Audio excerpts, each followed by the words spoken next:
He was born on a Saturday in 73. He loves punk rock music. The Friday the 13th. Jamming in the dazzle jam.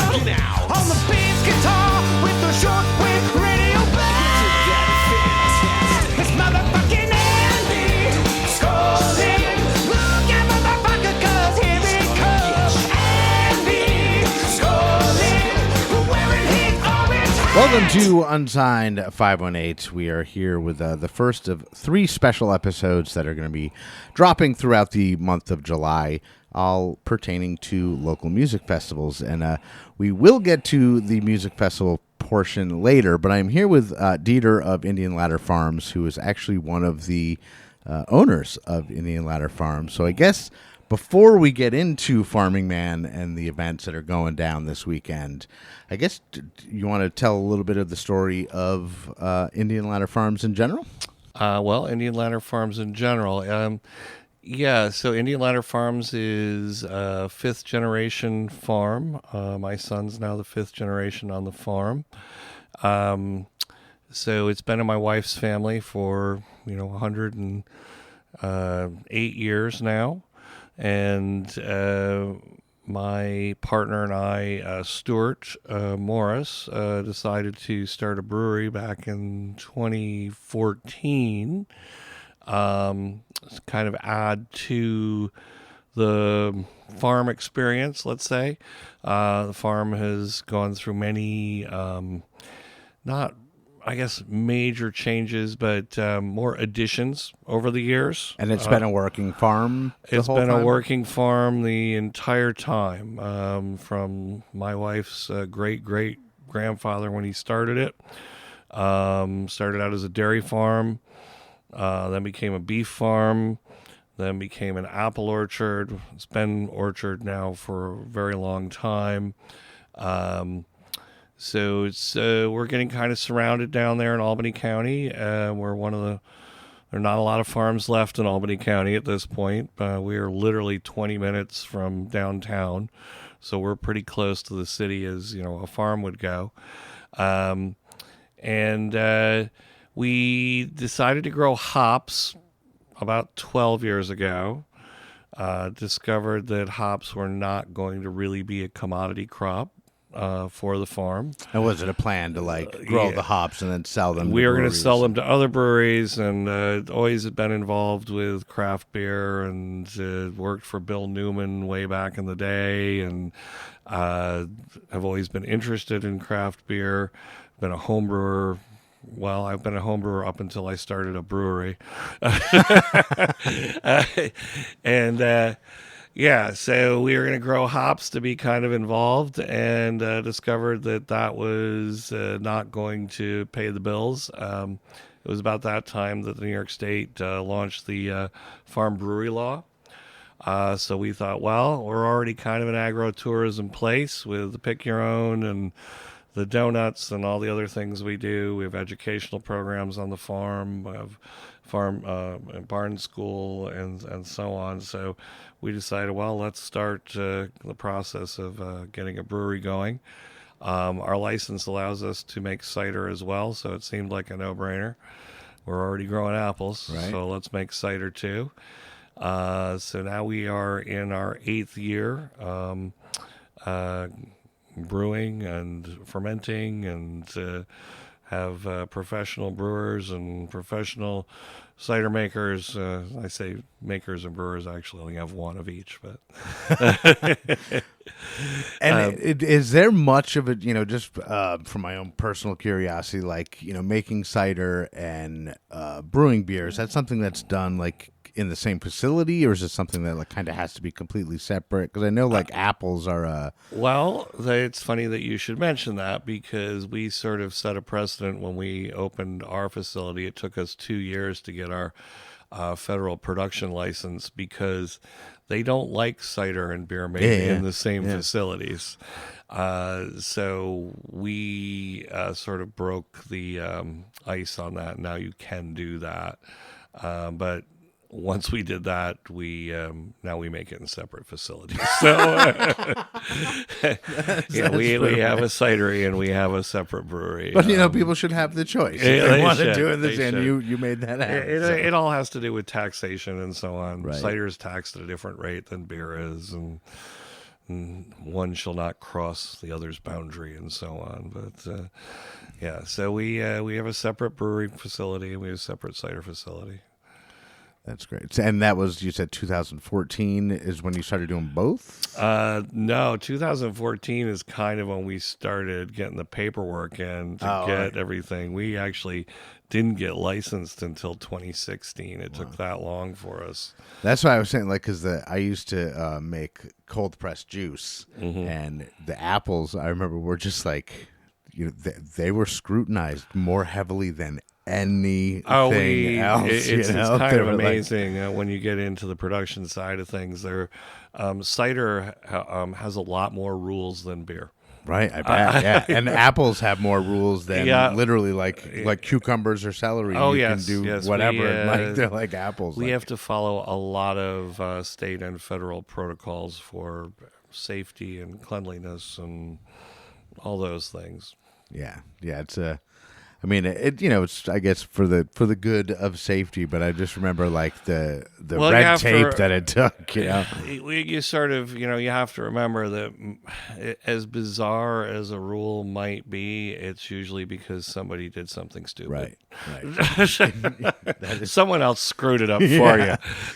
Yeah, I always think that whenever I see an asinine sign somewhere, you know what I mean? When you're like, somebody did something weird. Somebody got hurt.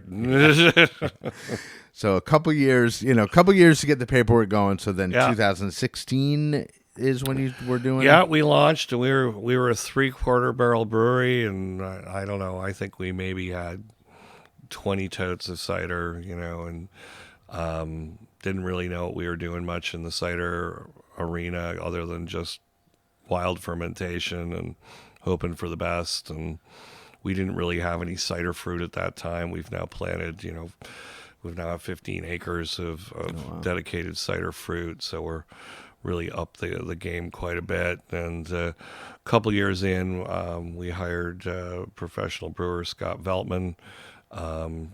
Was a veteran of Amagang for I think 6 years, and then the Albany Pump Station.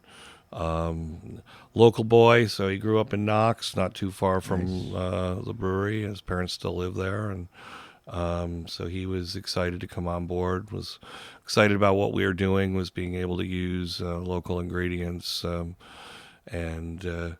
then we hired cider maker Alex Gill, who does all of our cider production now, and he's doing a fantastic job. Really taken our cider production to another level with his enthusiasm. And for you were saying how New York State did the farm license. I mean, I don't know a ton about it, but I don't know if you know Bound by Fate. I'm stopping there after. Okay, well, they're friends of mine, and my wife actually works there. Oh, okay.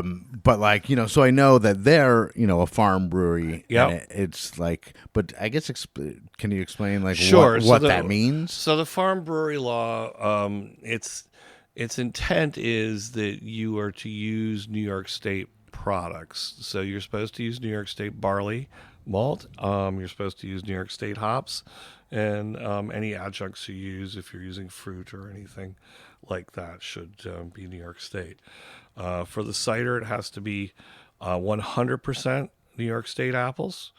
For the brewery, it's been a sliding scale because when the law was put into place, there was really only about 50 acres of hops in the state. And there was hardly any barley production. There was only, some malt houses coming online. Now we have a few malt houses that are able to supply us. So it started had to be 20%, and then it went to 60%, and then it's going to go to 90% at some point in the future. And that was basically based on the fact that they couldn't tell you to do 100% if there wasn't exactly. Yeah, supply. there wasn't the supply chain was not there. And so they were giving the farmers and the production. I mean, it's not just the farmers, so when you can grow all the barley you want, barley for brewing is tricky in that it has to meet certain standards that regular feed barley for livestock doesn't have to meet. Germ rate has to be extraordinarily high so you don't get off flavors. With hops, it was the same thing. Not a lot of hops in the ground, and not a lot of processing facilities. So, we have our own hop processing. We grow hops on the farm. So we grow about 2.5 acres. So a lot of our beers are mostly our hops. We do, there's certain hops we can't grow. So we look for certain flavor profiles we have to get sometimes from New Zealand hops or West Coast hops. But the law allows us to do that, is to supplement. And we do sell some hops to other farms. But in order to do that, it's on the farmer to do all the, post-harvest. So one of the things that's kind of unique for our brewery is that we have a hop picker on site. It was a $40,000 machine, came from Germany, sits in a barn, gets used a month out of the year. So we can go from essentially 20 minutes will be from the time it leaves the field, gets picked, and goes into the kiln to be dried. So we have an advantage there of having. And how, like, if you didn't have that machine, like, say it was all like hand done, how long would that take? You can't do that. You can't. No, Just not even an option. Well, we did for a couple of years. We hand picked, and we would have parties, and by the third year, nobody answers the phone. As one mature vine, let's say, and they're called vines because of the way they grow. Could be like 50 pounds and would take at least 1 man hour to pick. And so if you have 2.5 acres, you have about 2,500 plants. Jesus Christ. Yeah. So and the machine will do the whole. Heidi the whole can do 2.5 acres. Heidi can do about 100 an hour. We affectionately call her Heidi. That's amazing. That's unreal. Yeah, she's a trip. She was 1974 German Wolf 140 170 harvester. Came with no instructions. We didn't know how to use it. We had to reconfigure the electrical from 50 to 60 hertz and a lot. And now this is going to be our 6th year in running Heidi, that if Heidi's making a bad noise, we pretty much know what it is at this point. Nice. It's like, shut it down. That's awesome. Okay, so we do want to talk about there is a music event that is coming up tomorrow as this episode airs that we do want to talk about. So let's just take a quick break, and then we'll be right back with Dieter of Indian Ladder Farms. Dark sweater, you call me late at night. White windshield, icy fields. Why did you start a fight?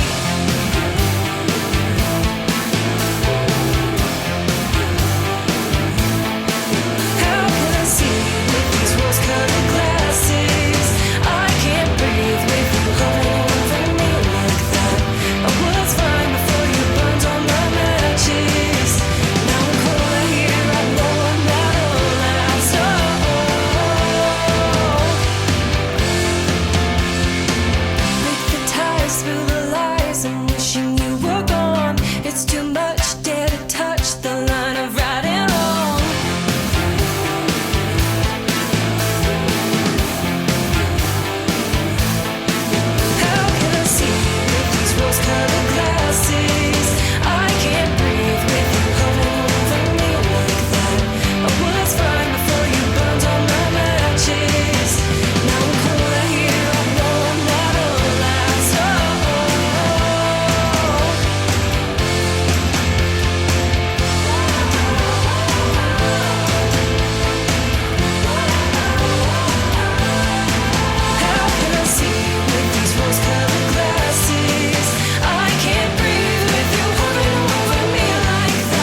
grassy fields, why did you start a fight?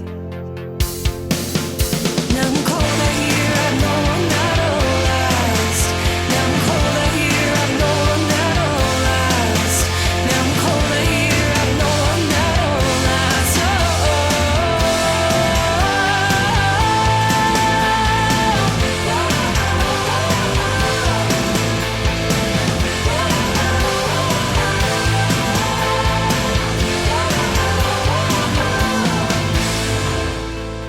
That was Rose-Colored Glasses, Sydney Worthley.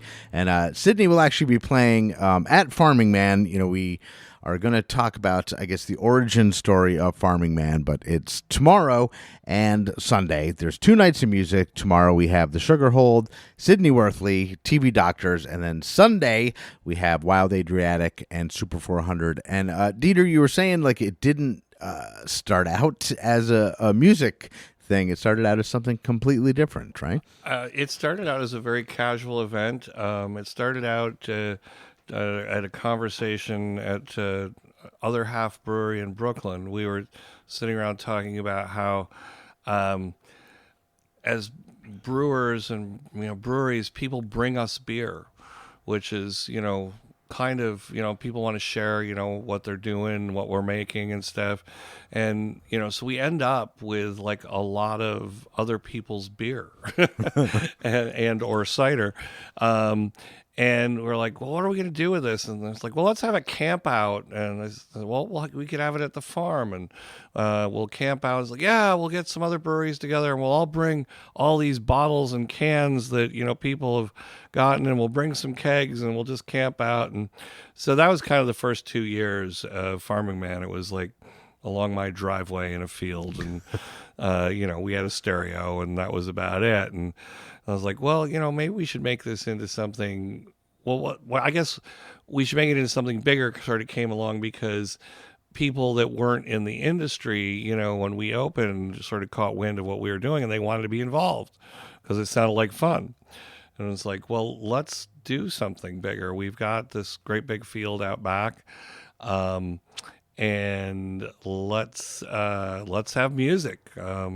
There's all this great, local talent in the area, and several of the people that work at the brewery were all in bands, and so they were like, this will be really great. And that's kind of how Farming Man developed over the last few years. And it was the last few years, it's been in this like kind of remote section of the farm where we've had to bring all the infrastructure in, from giant pull behind generators and building stages and light towers, and it got out of hand. And so this year we're downsizing it a little bit. We're not downsizing it in the number of breweries that are attending. We actually have more breweries and cideries and actually distillers coming this year than we ever had. It is now 2 days, so it had only been Saturday. Now it's Saturday and Sunday, and we've built this great big facility on the farm that's finally open. It's called a pizza garden, and we have this giant pizza oven there, and we've got a stage, and electricity and water. So we don't and bathrooms, so we don't have to bring in 40 porta-johns, which is and we don't have to move 30 picnic tables and like that. So it's all infrastructure's all there. We are bringing in some other beer pouring apparatus so that we don't have to use jockey boxes, so that everybody's beer is treated correctly. It's mostly a day event. Ends fairly early, does go into the evening a little bit, but not a lot. This year we have the added feature of DeFazio's Pizza from Troy has an outpost now out at Indian Ladder Farms, so they're going to be our food vendor out there. And we really hope people come out and enjoy it. It's a beautiful spot. And when you say facility, like with the pizza garden with the stage and the back, was that built pretty much specifically for this, or is it like It was for this type of thing, yes. Oh. Yeah, so this isn't, Farming Man isn't the only event we do. We do an event we do sometimes 2 a month, but about every month we do a different event. Usually always have music involved. Like after Farming Man in August, we'll do Pickle Palooza. Which is, I love pickles. Say no more. This is everything pickled, and the entertainer's entertainer, Ian Carlton, Ritz Carlton, has written a jingle for it that usually the band knows and the audience sings back to him. So that's a lot of fun. And then we go into Harvest in September, where who's playing? We've got somebody playing. Oh, Big Sky is playing on the 27th. Oh, wow. Good friends of the farm. And we have Hawaiian Oktoberfest in October, which is now a 2-day event because that's taken on a life of its own. We have everyone's favorite tiki band, the Swinging Palms, play for that. And that's a blast. It's sort of everyone's like, well, why Hawaiian Oktoberfest? And our answer is, why not? Right. It's like, people like pineapple. Yeah, I love pineapple. Yeah, you can just make shit up, and now that's a thing. Yeah. I love it. So we make Stein apples. So we carve out pineapples and serve beer in them. Is there like a pineapple wheat beer or anything? There's always a double IPA, pineapple themed double IPA. Alex makes a pineapple themed cider called Freaky Tiki. We have 2 tiki bars set up the whole time. There's usually spam burgers. I've got DeFazio's thinking about what they're going to do. They're talking about for Pickle Palooza, they're going to do a pickle pizza. So that should be a lot of fun. So we do a different event every month, and that's kind of what this facility was built for. Awesome. And so it just was natural to move Farming Man into it this year, and it's kind of the kickoff. Yeah, Farming Man will be for the facility. So, like, you haven't had anything in there yet? Just some smaller, cool. Some smaller things. That's this exciting. This will be the man. biggest one. Yeah, it's exciting. I'm gonna come out for it, just so you know. So okay, I'm gonna be there. So Saturday is Sugarhold, Sydney Worthley, TV Doctors, and then on Sunday is Wild Adriatic and Super 400. So, and then you said DeFazio's will be there, and they'll be there. Anybody from the area knows DeFazio's. Yeah. And if you come, Friday is kind of very informal. Oh. We generally have our house band, College Farm play, but they were not available this year. So we'll just have music, house music going, but DeFazio's will be there. And a lot of times, a lot of the brewers roll in Friday night. Some of the ones that are coming from, far away and like that will come and camp Friday, Saturday night too. And so what's nice about the event is if you're really into craft beer and you're really into local music, usually it's a good time to just sort of run into a brewer, right, or run into a musician that you might like. You might see Mateo from Wild Adriatic just sitting at the bar, and it's a good time to just talk casually with them, and it's that kind of event. Where everybody's really kind of. And so, what time? You said it goes slightly into the evening. What's the normal time frame on the? We usually start about 2:00, and then it runs into the evening. We're kind of I don't know if I should say it this way. We're kind of the day drinking place. Ain't no shame in that, man. No shame in. Maybe we're just getting a little older, and like to be in bed early. I don't know. That's what I always say. I'm now that I'm 51, I'm shit after 9:00, you can count me out. You can count me out. I like the. That's all right. You can do a lot of damage during the day. Yeah, absolutely, absolutely. All right. Well, is there anything else that you want to throw in before we wrap up? I can't think of anything. I just think that this is going to be an exciting Farming Man, and people who've been to it. We have people that have been coming to every single one, so that says something about it. Also, a lot of people have met their significant others at Farming Man, nice. so including our brewer and his wife. So that's I'm not suggesting anything, but All right. come on and have a good time. Yeah, come on out. So Indian Ladder Farms, it'll be tomorrow and Sunday. Farming Man again tomorrow. Sydney Worthley, TV Doctors, and Sugarhold. Then Wild Adriatic and Super 400 on Sunday. So Dieter, thank you so much for thanks for making the having me. trip up here to talk about Farming Man. I'm stoked, and I'm gonna make it out certainly on Saturday. I don't know if I'll be able to double day it, but Well, there's camping, so if you get tired, you can. oh always, yeah. Well, maybe I'll bring a pop up. Or something. But thank you again so much. So that is Dieter of Indian Ladder Farms. I am Andy Scullin. This is Unsigned 518, and I'll see you on the road. Unsigned 518 is produced and hosted by me, Andy Scullin. New episodes are available every week wherever you stream podcasts. If you would like to help support the show, please like and subscribe wherever you are listening, or you could buy me a coffee at buymeacoffee.com/unsigned518. If you would like to advertise on the show, send me an email at unsigned518@gmail.com. And to be a guest on the show, reach out to me through Instagram at unsigned518. Take care of one another, and I'll see you next week.